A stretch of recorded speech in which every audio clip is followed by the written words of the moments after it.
What's up, guys? Welcome back to the Curiosity Corner. Yeah, so we're calling it this week. Oh, that's weird.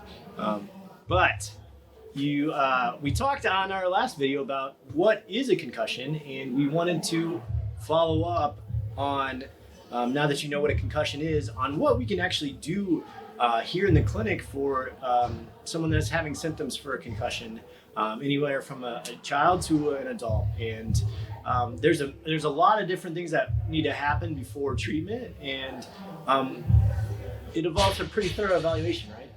100%. Like, diagnosis is key in anything. We want to treat a concussion specifically, but we can also compare it to other injuries as well. So if you don't have proper diagnosis, how can you treat it effectively, right? Yeah. So as a physical therapist, when a patient comes to see me with concussion, we really take a very simple approach to a very complex issue, right? And so our most important thing is listen to their story. So when a patient comes in, I want to know how they got hit, what was involved, what direction their body moved in, and what were their initial symptoms right after, what their health history is. Is this their first concussion? Is this their fifth one, right? So their information will always tell a story, and that will always help us as a physical therapist really guide their treatment process. But we know that people that have issues with migraines, vision issues, ADHD, all those life factors that are out of our control may impact what your recovery is. So that's important to know. It's always important to set expectations. But once we deal with that subjective history about what happens, we now want to go to, well, what can we do about it, right? So as a physical therapist, What can you do about it? What can I do about it, right? Thanks for being curious. Curious. So what we're going to do is we're going to break down what your clinical profile is. That's going to create a trajectory for us and help guide our treatment, right? So our examination is going to look at what's your biggest area that creates the symptoms, right? So there's 6 different clinical profiles. First one being vestibular or dizziness. Second one being ocular or visual. Third one being cognitive or fatigue or exertional. Fourth one being migraine, right? Fifth one being cervical. And the 6th one being anxiety and mood. So all of those sport-related concussions will fall into a primary clinical profile. Through our talking and through our examination, we'll break down exactly what category or what profile you fit into, and that's going to help create the deficits that we're going to work on.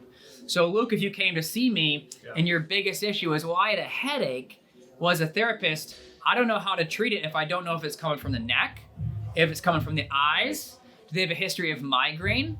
Right? So all those things need to be looked at to give proper and effective treatment.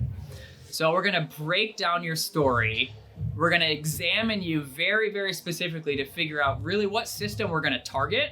That's going to lay our roadmap, right? So if someone has a lot of issues on their visual system in terms of coordination, their eyes, they may have blurred vision or double vision or difficulty concentrating in school, we're going to provide treatment for that.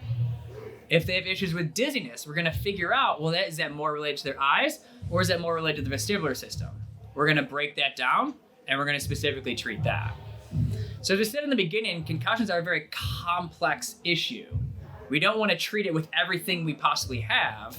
We want to be very specific with it, right? So when you come in to see us, we're going to identify your profile. We're going to know day one what we're going to treat. And that's different than what, how the way concussions have been treated, let's say 15, 20 years ago, right? Yeah, so they recently came out in 2018 and kind of shifting gears in the therapy world and really the management world. So it went from very a passive approach to an active approach, right? So even when we're dealing with rest, right? So the number one thing we do after concussion is within the 24 to 48 hour window post-injury, we want to provide active rest. So what that means is passive rest is you're in your room, you're not on your phone, you're not doing anything, your lights are off, you're isolated, right? That's how we used to treat it. We don't want to overstress the system. Well, now we want to do active rest, right? What that means is the slow return back to your normal habits and activities based upon how your symptoms are feeling. So we want to remove extra increased stimulus this first 24, 48 hours, but after that, we really want to guide you back into the things that you used to be able to do. We want to treat it actively. We don't just want the brain to heal, right? What if we did that for the shoulder injury, right? You want to just wait for that shoulder to heal? It's very effective for Right. not. Right. And so what we know now is that the brain responds similarly to other issues. We just have to know as providers what we're looking for. Yeah. And once we know that. That gets missed a lot, and I think there's this type of management is very important. Taking a look at the whole picture, but then peeling away what their largest, I guess, issue is, and treating that, and then from there going forward. So. Yeah, there's definitely a significant portion of the examination that guides the treatment, but it's going to be every session. You know, we're gonna look at you each time you come in. What's the biggest thing we're working on, and how we can kind of tailor it to your needs. There you go, guys. There is treatment of concussions as a physical therapist, but in general, it should look something like that. And if you're not getting the right treatment, seek out someone that knows what they're doing, like us at RecoverRx. If you have additional questions, don't hesitate to reach out to us. We'll drop our info at the bottom of the channel, but you can just go to RecoverRxPT.com if you have any more additional questions or looking more for some information. David wrote a great blog on the management of concussions as well. We hope you enjoyed this video, and check out our additional videos coming soon. Thanks, guys.